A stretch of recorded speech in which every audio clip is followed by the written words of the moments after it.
பாத்ரபத மாதமென்றழைக்கப்படும் ஆவணி மாதத்தின் 21ஆம் நாள் கதை. ஹரே கிருஷ்ணா. பகவான் ஸ்ரீ மகாவிஷ்ணு அனைவரையும் பாதுகாப்பவர், நலம் விரும்புபவர் மற்றும் படைப்பவர். தனது பாதங்களுக்கு அர்ப்பணிக்கப்பட்ட வாழ்க்கை வெற்றியின் உச்சம். அதனால்தான் ஒரு குறியீட்டு மனிதன் தினமும் அந்த தெய்வீக கடவுளின் நாமத்தை வணங்கி தியானித்து ஜபிக்க வேண்டும். இந்த சிந்தனையுடன் இன்றைய பாத்ரபத மாதமான ஆவணி மாத கதை தொடரை துவங்கலாம். இன்றைய பாத்ரபத மாத கதை. இந்த கதை முந்தைய அத்தியாயத்தில் புலஸ்திய ரிஷி முனிவர் பீஷ்மருக்கு புஷ்கர தீர்த்தத்தின் சிறப்பு மகிமையை பாடுவதாக நாம் கண்டோம். அதன் பின்னர் தேவராஜனான தேவேந்திரன் ததீச்சி முனிவரிடம் சென்று அவரது எலும்புகளிலிருந்து ஒரு வஜ்ராயுதத்தை பெறுவது எப்படி என்ற அந்த கதையையும் நாம் செவிமடுத்தோம். அந்த கதையை தற்போது தொடர்வோம். இன்றைய பாத்ரபத மாத கதையை துவங்கலாம். இன்றைய கதையில் ததீச்சி முனிவரிடமிருந்து பெறப்பட்ட எலும்புகளால் செய்யப்பட்ட ஆயுதம் அனைத்து கடவுள்களிடமிருந்தும் பாதுகாக்கப்பட்ட தேவேந்திரன் கையில் அந்த ஆயுதத்துடன் விருத்ராசுரனை எதிர்கொள்ள புறப்படுகிறான். அந்த நேரத்தில் விருத்ராசுரன் பூமியையும் வானத்தையும் வலம் வந்து நின்று கொண்டிருந்தான். கால் என்ற ஒரு பெரிய அரக்கன் கரங்களில் ஆயுதங்களுடன் எல்லா பக்கங்களிலிருந்தும் அவனை பாதுகாத்து வந்தான். பின்னர் தேவர்களுக்கும் அசுரர்களுக்கும் இடையே ஒரு கடுமையான போர் தொடங்கியது. போர் வீரர்களின் கரங்களில் ஏந்தப்பட்ட வாள்கள் எதிரிகளின் உடல்களில் விழுந்தபோது மிகவும் உரத்த சப்தம் கேட்டது. வானத்திலிருந்து பூமிக்கு விழும் தலைகள் பனம் பழங்களைப் போல தெரிந்தன. அங்குள்ள முழு நிலமும் அவர்களால் கிழிக்கப்பட்டது. அந்த நேரத்தில் தங்க கவசம் அணிந்த காலனின் அசுரர்கள் காட்டு தீயில் எரியும் மரங்கள் போல தெரிந்தன. அவர்கள் தாங்கள் கரங்களில் தேவதையுடன் தேவர்களை தாக்கினர். ஒன்றாக அவர்கள் மிகுந்த வேகத்தில் தாக்கினர். தேவர்கள் ஒழுங்கமைக்கப்பட்ட முறையில் ஒன்றாக போராடினாலும் அந்த அசுரர்களின் வேகத்தை அவர்களால் தாங்க முடியவில்லை. அவர்களின் பாதங்கள் நழுவி பயத்தில் ஓடத் தொடங்கின. தேவர்கள் பயந்து ஓடிக்கொண்டிருந்தனர். விருத்ராசுரன் சக்தி வாய்ந்தவனாக மாறுவதைக் கண்டு 1000 கண்கள் கொண்ட தேவேந்திரனான தேவராஜன் மிகவும் பயந்தான். தேவேந்திரனை அத்தகைய நிலையில் கண்ட புனிதமான பகவான் ஸ்ரீ மகாவிஷ்ணு அவர் மீது தனது பிரகாசத்தை செலுத்தி அவரது பலத்தை அதிகரித்தார். தேவேந்திரன் ஸ்ரீ மகாவிஷ்ணுவின் பிரகாசத்தால் நிறைந்திருப்பதைக் கண்டு தேவர்களும் தூய இதயம் கொண்ட பிரம்ம ரிஷிகளும் தேவராஜனான தேவேந்திரனிடமும் தங்கள் பிரகாசத்தை செலுத்தினர். இந்த வழியில் பகவான் ஸ்ரீ மகாவிஷ்ணுவின் பேரொழியையும் மகா முனிவர்களையும் பெற்றதன் மூலம் தேவராஜனான தேவேந்திரன் மிகவும் சக்தி வாய்ந்தவனாக மாறினான். தேவராஜனான தேவேந்திரன் வலிமையானவன் என்பதை அறிந்து விருத்ராசுரன் சத்தமாக கர்ஜித்தான். அவனது பயங்கரமான கர்ஜனையால் அனைத்து உயிரினங்களும் திசைகளும் விண்வெளியும் துயுலோகமும் வானமும் நடுங்கின. அந்த கொடூரமான கர்ஜனையை கேட்டதும் தேவேந்திரன் மிகவும் துயரமடைந்தான். பயம் அவன் இதயத்தை நிரப்பியது. மிகுந்த அவசரத்துடன் அவன் தன் பெரிய வஜ்ர ஆதாரத்தை, அதாவது வஜ்ராயுதத்தை அவன் மீது செலுத்தினான். தேவேந்திரனின் இடி தாக்கிய பிறகு அந்த பெரிய அசுரன் உயிரற்ற நிலையில் பூமியில் விழுந்தான். அதன் பின்னர் அனைத்து தேவர்களும் உடனடியாக முன்னோக்கி வந்து விருத்ராசுரனின் பயத்தால் கோபமடைந்தனர். மீதமுள்ள அரக்கர்களை கொல்லத் தொடங்கினர். தேவர்களின் அடிகளை பெற்ற பிறகு அந்த அசுரன் பயத்தால் வெல்லப்பட்டு காற்றின் வேகத்தில் ஓடிப்போய் ஆழ்கடலில் ஒளிந்து கொண்டான். அங்கு கூடிய அவர்கள் அனைவரும் 3 உலகங்களையும் அழிக்க தங்களுக்குள் விவாதிக்க தொடங்கினர்.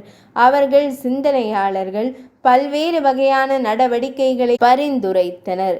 இறுதியாக முழு உலகத்தை தவத்தால் மட்டுமே காப்பாற்ற முடியும் என்று முடிவு செய்யப்பட்டது. எனவே அதை அழிக்க முயற்சிகள் மேற்கொள்ளப்பட வேண்டும். பூமியில் துறவியாக இருப்பவர் எவரோ மத நம்பிக்கையும் கல்வியும் உள்ளவர்களை உடனடியாக கொல்ல வேண்டும். அவர்கள் அழிக்கப்பட்டால் முழு உலகமும் தானாகவே அழிந்துவிடும். கடலின் வடிவத்தில் உள்ள கோட்டையில் தஞ்சம் புகுந்து 3 உலகங்களையும் அழிக்கத் தொடங்கினர். அவர்கள் இரவில் கோபத்துடன் வெளியே வந்து புனித ஆசிரமங்கள் மற்றும் ஆலயங்களில் காணப்பட்ட எந்த முனிவர்களையும் உட்கொள்வார்கள்.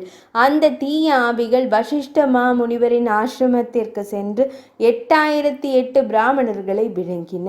மேலும் அந்த காட்டில் பல துறவிகள் இருந்தனர்.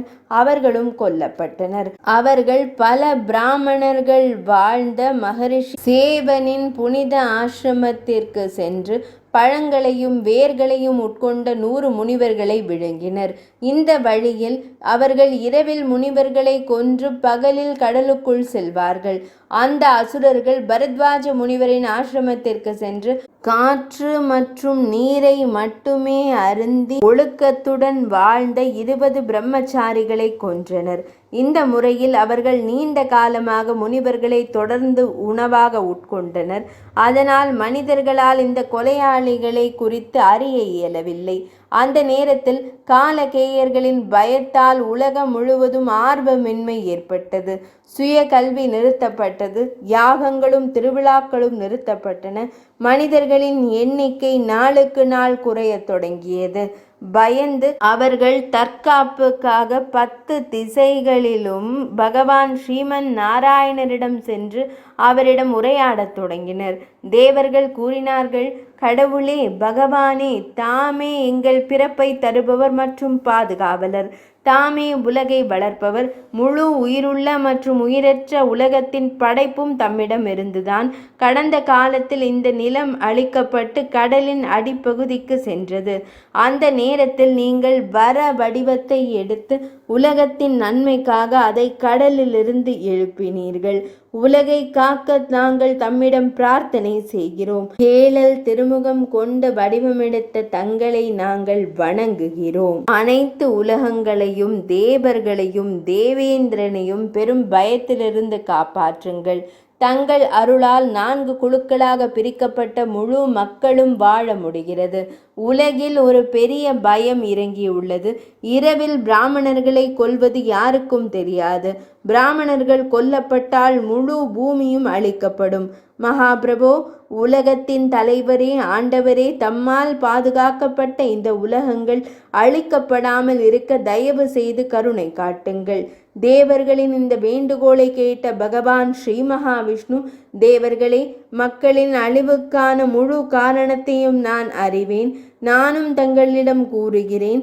கால் என்று அழைக்கப்படும் அசுரர்களின் கூட்டம் மிகவும் இரக்கமற்றது. அந்த அசுரர்கள் ஒன்று சேர்ந்து உலகம் முழுவதையும் துன்புறுத்த தொடங்கினர். தேவேந்திரனால் விருத்ராசுரன் கொல்லப்படுவதைக் கண்டு அவர்கள் தங்கள் உயிரை காப்பாற்ற கடலுக்குள் நுழைந்தனர்.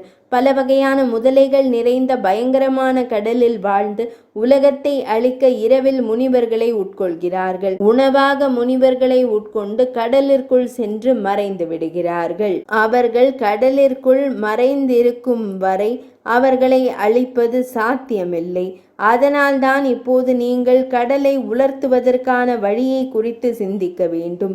பகவான் ஸ்ரீ மகாவிஷ்ணுவின் இந்த வார்த்தைகளை கேட்டு அனைத்து கடவுள்களும் பிரம்மதேவரிடம் வந்து அங்கிருந்து மகரிஷி அகஸ்திய மாமுனிவரின் ஆசிரமத்திற்கு சென்றனர்.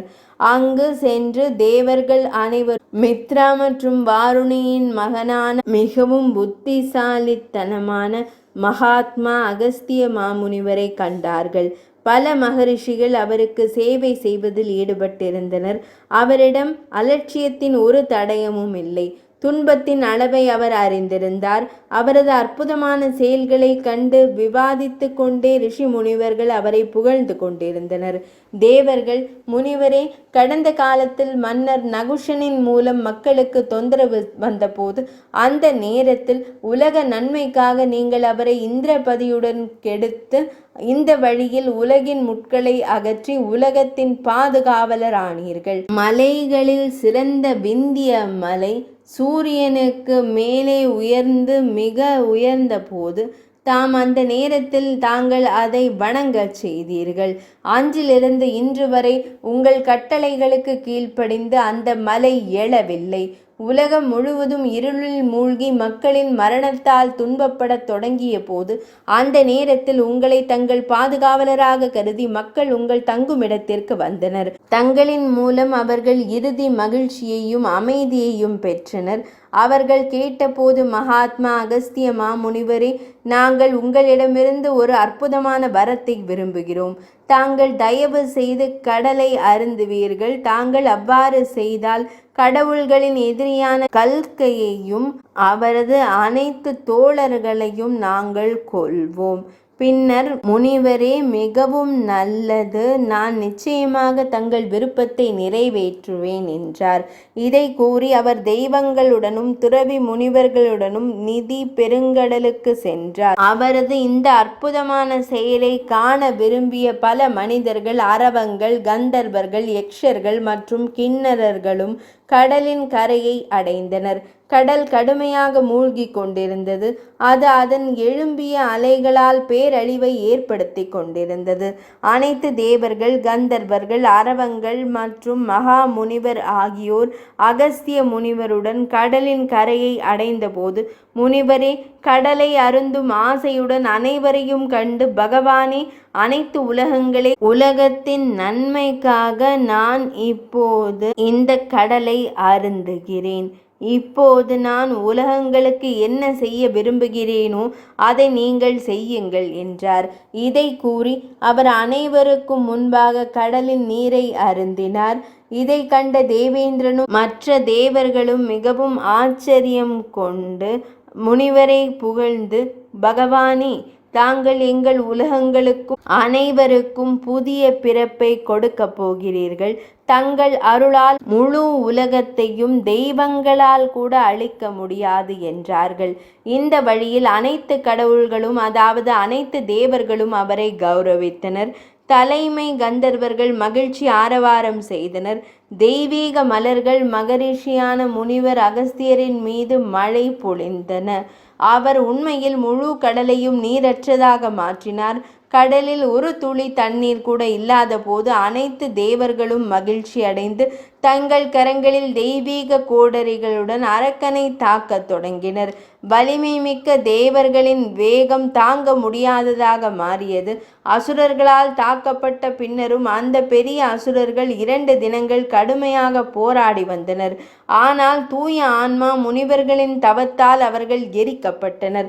எனவே தங்கள் முழு பலத்தாலும் முயற்சித்த போதிலும் அவர்கள் தேவர்களின் கரங்களால் கொல்லப்பட்டனர். அசுரர்கள் கொல்லப்பட்டதை கண்ட தேவர்கள், அவர்கள் அனைவரும் உமது சக்தியால் கொல்லப்பட்டதாக கூறினர். உலக பாதுகாவலரான மகேஷன், இப்போது இந்த பெருங்கடலை நிரப்புங்கள். நீங்கள் அருந்திய அனைத்து நீரையும் அதில் மீண்டும் விடுங்கள். இதை கூறியதும் மகாமுனிவர் அகஸ்திய மாமுனிவர், தெய்வங்களே, நான் அந்த தண்ணீரை ஜீரணித்து விட்டேன். இப்போது நீங்கள் கடலை நிரப்ப வேறு வழியை கண்டறியுங்கள் என்றார். மகா முனிவரின் வார்த்தைகளை கேட்டதும் தேவர்கள் ஆச்சரியம் கொண்டு வருத்தப்பட்டனர். அங்கு கூடியிருந்த மக்கள் அனைவரும் ஒருவருக்கொருவர் அனுமதி பெற்று அகஸ்திய முனிவரை வணங்கி அவர்கள் வந்த அதே வழியில் புறப்பட்டனர். கடலை நிரப்புவது குறித்து தங்களுக்குள் விவாதித்த தேவர்கள் பிரம்மதேவரிடம் சென்றனர். அங்கு சென்று கரங்களை கூப்பி பிரம்மதேவரை வணங்கி மீண்டும் கடலை நிரப்ப ஒரு வழியை கேட்டார்கள். பின்னர் மக்களின் தாத்தாவான பிரம்மதேவர் அவர்களிடம் கூறினார், இந்த தேவர்கள் நீங்கள் அனைவரும் உங்கள் விருப்பப்படி உங்கள் சொந்த இடங்களுக்கு செல்லுங்கள். இப்போது நீண்ட காலத்திற்கு பின்னர் கடல் அதன் முழு நிலையை மீண்டும் பெறும். அரசர் பகீரதன் தனது குடும்ப உறுப்பினர்களை காப்பாற்ற கங்கையை அழைத்து வந்து மீண்டும் கடலை அவளது நீரால் நிரப்புவார். இதை கூறி பிரம்மதேவர் தேவர்களையும் முனிவர்களையும் அந்தந்த இடங்களுக்கு திருப்பி அனுப்பினார். இத்துடன் இன்றைய பாத்ரபத மாதம் என்றழைக்கப்படும் ஆவணி மாத மாகாத்மியத்தின் 21ஆம் நாள் கதை இனிதே நிறைவடைகிறது.